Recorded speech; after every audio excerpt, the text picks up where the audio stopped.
Hi friends, முருங்கைக்கீரை ராகி அடை செய்யலாமா? அதற்கு தேவையான பொருள்: முருங்கைக்கீரை, பொடியாய் நறுக்கிய வெங்காயம், ஒரு பச்சை மிளகாய், காய்ந்த மிளகாய் 1, கருவேப்பிலை, தாளிப்பதற்கு கடுகு, கடலைப்பருப்பு, உளுத்தம்பருப்பு.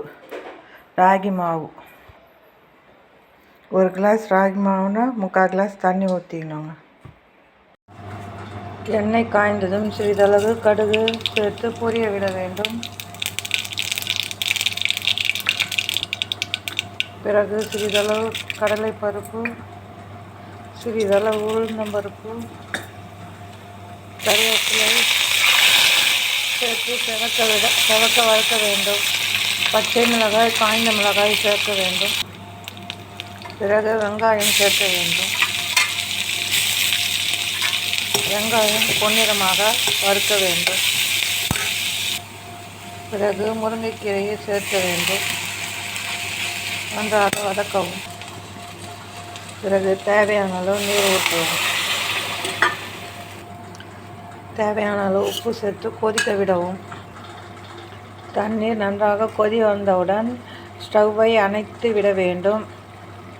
தண்ணீர் ஆறியதும் இந்த ராகி மாவை சேர்க்க வேண்டும்.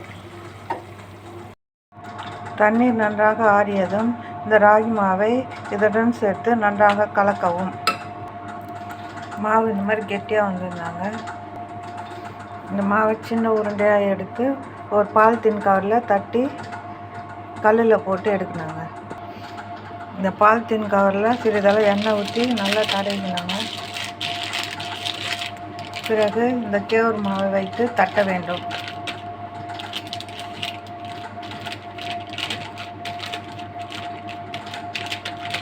தோசைக்கல் வச்சு தோசைக்கல் சூடானதும் இந்த அடையை போடணுங்க.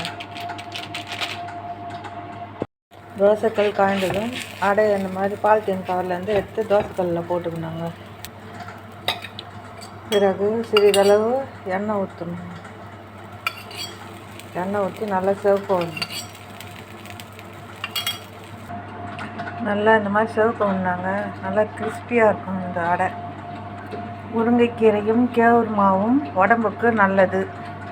இதை அடிக்கடி சேர்த்துக்கொள்ளவும்.